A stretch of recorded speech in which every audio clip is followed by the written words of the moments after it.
నమస్కారం గురుగారు. శ్రీమాత్రే నమః, శ్రీ గురుభ్యో నమః. గురుగారు, మాకు లాస్ట్ వీడియోలో వచ్చేసి ఏంటంటే జూలై మాసంలో వచ్చేసి మేషరాశి వారికి ఏ విధంగా ఉండబోతుంది, అలాగే వారికి మెరుగైన ఫలితాలు కావాలి అంటే మరి ఎటువంటి పరిహారాలు చేసుకుంటే బాగుంటుంది అనే వాటి గురించి అయితే మాకు చాలా చక్కగా తెలియజేశారు. అలాగే ఇప్పుడు నేను అడగబోయేది ఏంటి అంటే వృషభ రాశి గురించి. మరి ఈ వృషభ రాశి వారికి కూడా వచ్చేసి ఏంటంటే ఈ జూలై మాసంలో చూసుకున్నట్లయితే మరి వీరికి ఎలా ఉండబోతుంది అంటారు? వృషభ రాశి వారికి విశేషమైనటువంటి యోగం అమ్మ. ప్రస్తుతానికి మొన్ననే పంచగ్రహ కూటమి వృషభ రాశిలోనే జరిగింది. అది ఓ మాట చెప్పాలంటే వృషభ రాశి వాళ్ళకి హాని జరుగుతుందని చాలామంది చెప్పుకుంటూ వచ్చారు, కానీ దానంత ఉన్నతమైనటువంటి ఆ గ్రహస్థితి ఏదైతే ఉందో అది వీళ్ళకి చాలా సానుకూలంగా మారుతుంది. ఓ మాట చెప్పాలంటే వృషభ రాశిలో శుక్రుడు స్వక్షేత్రంలో ఉన్నట్టు, రవి బుధులకి మిత్రక్షేత్రం అవుతుంది, ఉచ్చస్థానం అవుతుంది. అలాగే చంద్రుడికి ఉచ్చస్థానం అవుతుంది. సో ఇక్కడ ఎవరికి కూడా శత్రుక్షేత్రం కాదు, అది నీచ క్షేత్రం అంతకంటే కాదు. కాబట్టి వృషభ రాశి వారికి ముఖ్యంగా బలాన్ని ఇచ్చేటువంటి గ్రహం ఏదన్నా ఉన్నది అంటే బృహస్పతి. మొన్న మనకి నర్మదా నది పుష్కరాలు వచ్చినాయి కదా, ఆ నర్మదా నది పుష్కరాల ప్రారంభం రోజునే మేషరాశిలోంచి వృషభ రాశిలోకి గురుడు ప్రవేశించాడు. గురువు మన జన్మరాశిలో ఉంటే, అంటే ఒక మాస్టర్ గారు మన లైఫ్లో మన వెన్నంటే ఉంటే మనం ఎక్కడైనా తప్పుడు దారి పోతామా? పోలేం కదా. అంటే స్ట్రైట్గా కరెక్ట్ దారిలో వెళ్ళిపోతూ ఉంటాం. కాబట్టి గురుడు ఇవ్వగలిగినంత మంచి ఫలితాన్ని ఏ గ్రహాలు ఇవ్వలేవు. ముఖ్యంగా వివాహ యోగం విశేషమైనటువంటి, ఇక్కడ వివాహం జరగడం అనేది సమస్య కాదు. గురుడు మన రాశిలో ఉన్నప్పుడు వచ్చేటువంటి సంబంధాలు కూడా మంచి సంబంధాలు వస్తాయి. ఓకే, వచ్చే సంబంధాలు కూడా చాలా అద్భుతమైనటువంటి, అంతే కదా. ఇక్కడ ఏంటి, మంచి అమ్మాయికి మంచి అబ్బాయి దొరకడం కష్టం, మంచి అబ్బాయికి మంచి అమ్మాయి దొరకడం కష్టం. కానీ ఈ వృషభ రాశి వారికి ముఖ్యంగా జూలై మాసంలో గురుగ్రహ ప్రభావం చేత విశేషమైనటువంటి మంచి సంబంధాలు, అనుకూలమైనటువంటి వధువు, అనుకూలమైనటువంటి వరుడితో వివాహం జరగడం అనేది తథ్యం తప్పనిసరిగా. అలాగే సంతాన యోగం గురుగ్రహ ప్రభావం చేత ఎవరికైతే వివాహమయ్యి 10 ఏళ్ళయ్యి 15 ఏళ్ళయ్యి సంతానం లేదని బాధపడుతున్నారో తప్పనిసరిగా, అంటే ఒకటి మాత్రం చెప్పగలుగుతానమ్మా, వృషభ రాశిలో గత 12 సంవత్సరాల నుంచి ఎవరైతే సంతానం లేదని బాధపడుతున్నారో వారికి ఈ పోయిన నెల మే 5వ తారీఖు నుంచి వచ్చే సంవత్సరం అంటే 2025 మే లోపల సంతాన యోగం తప్పనిసరిగా 100కి 100% కలిగి తీరుతుంది. అలాంటిది ఈ జూలై నెల ఇంకా సానుకూలంగా మారుతున్నటువంటి నెల ఈ వృషభ రాశి వారికి. అలాగే ఉద్యోగం, చిన్న ప్రయత్నం మన వంతుగా, అంటే డైరెక్ట్ గ్రహాలు వచ్చి మనల్ని ముందుకు తీసుకెళ్ళవు కాబట్టి మన ప్రయత్నం మనం చేయాలి. కాబట్టి చిన్న ప్రయత్నం చేయండి. ఉద్యోగం మీరు ఊహించిన దానికంటే ఇంకా మంచి ఉద్యోగం వస్తుంది. ఇప్పుడు చాలామంది కూడాను ఒక 4-5 చోట్లకి ట్రై చేస్తారు, అప్లికేషన్స్ పెడతారు.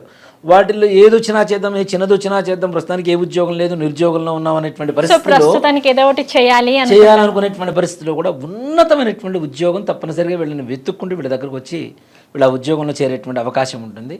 అంతేకాకుండా ఈ ఉద్యోగం జూలై మాసంలో ఎవరైతే జాయిన్ అయిపోయి కొత్తగా ఉద్యోగం ప్రారంభిస్తున్నారో వారికి ఆ ఆఫీసులో అఖండమైనటువంటి రాజయోగం, సకల ధన జన వశీకరణ అనేది తప్పనిసరి కలుగుతుంది. అంటే వీళ్ళ మాటే చెల్లింపు.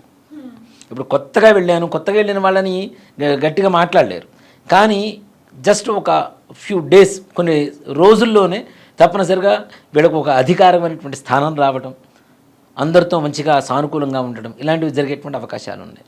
అలాగే ప్రమోషన్స్ కూడా ఇంతకాలం నుంచి తర్వాత వస్తుంది, అది ప్రభుత్వ ఉద్యోగం కావచ్చు, లేదు ప్రైవేట్ పరమైనటువంటి రంగంలో ఉండేటువంటి వాళ్ళైనా సరే తప్పనిసరిగా ఉద్యోగంలో ప్రమోషన్స్ 100%. అందులోనూ వీళ్ళు కోరుకున్న స్థానానికి ప్రమోషన్ రావడం పెద్ద ఇది కాదు, ఉన్నత ఉద్యోగం రావడం అనేది.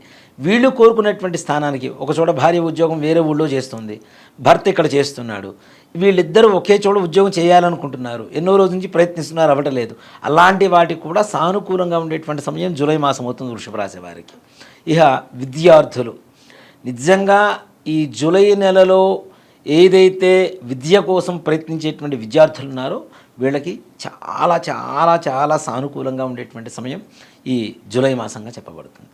రియల్ ఎస్టేట్ రంగం వారు, వీళ్ళకి బాగుంది అనుకుంటాం, కానీ మధ్యస్థమైనటువంటి ఆర్థికపరమైనటువంటి లాభాలు మాత్రం ఉంటాయి.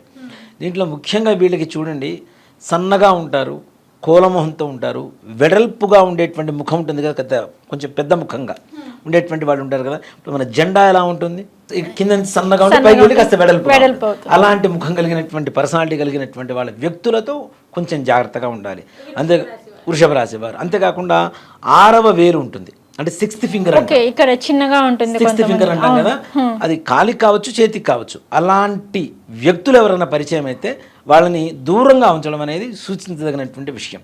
ఎందుకంటే వాళ్ళ వల్ల వీళ్ళు ఎక్కువగా నష్టపోవటం, ఈ వ్యక్తిత్వం వీళ్ళకి పరిచయం అయ్యేటువంటి, అంటే ఆ వేలున్నటువంటి ప్రతి ఒక్కరు ఒకేలాగా ఉంటారని కాదు, ఈ వృషభ రాశికి పరిచయం అయ్యేటువంటి వ్యక్తులు మాత్రం పక్క వాళ్ళతో సాడీలు చెప్తూ, పక్క వాళ్ళ మీద ఇతని వ్యవహారాలు బయట వాళ్ళకి చెబుతూ, వీళ్ళ కుటుంబంలో ఉండేటువంటి సమస్యలు ఏవైతే ఉంటాయో, వీళ్ళ ఆర్థికపరమైనటువంటి సమస్యలు ఏవైతే ఉంటాయో ఇవన్నీ కూడా బయటికి వెళ్ళి చెప్తూ వీళ్ళని సంఘంలో చులకన చేసేటువంటి భావస్థితి ఎక్కువగా కనపడుతుంది. కాబట్టి అలాంటి వ్యక్తుల్ని దూరంగా ఉంచడం అనేది చాలా విశేషం, సూచించదగినటువంటి విషయం.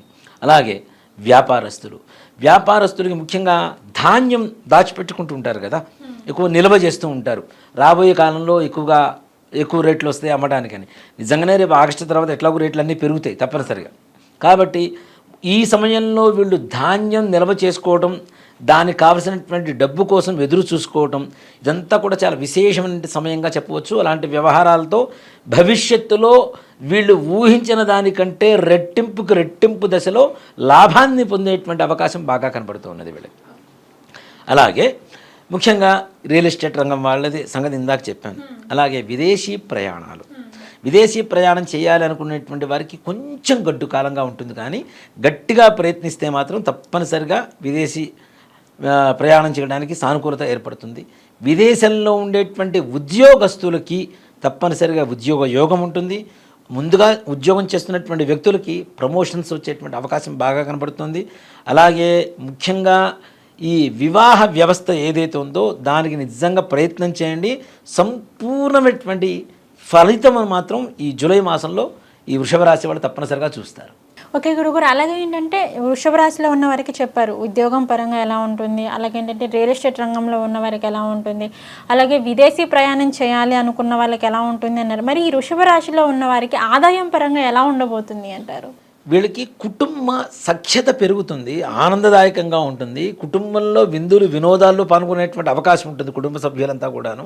అలాగే వీళ్ళకి ఖర్చుకు మించిన ఆదాయానికి మించిన ఖర్చు కాదు ఇక్కడ మనం చెప్తుంది. మించిన ఆదాయం అంటే దాచిపెట్టుకోవడానికి ఖర్చు పెట్టేంత ఖర్చు పెట్టి, అలా అని చెప్పి ₹1,00,000 వచ్చిందని చెప్పి ₹1,00,000 ఖర్చు పెట్టేసి నా దగ్గర డబ్బులు మిగలేదంటే ఎవరమేం చేయలేం.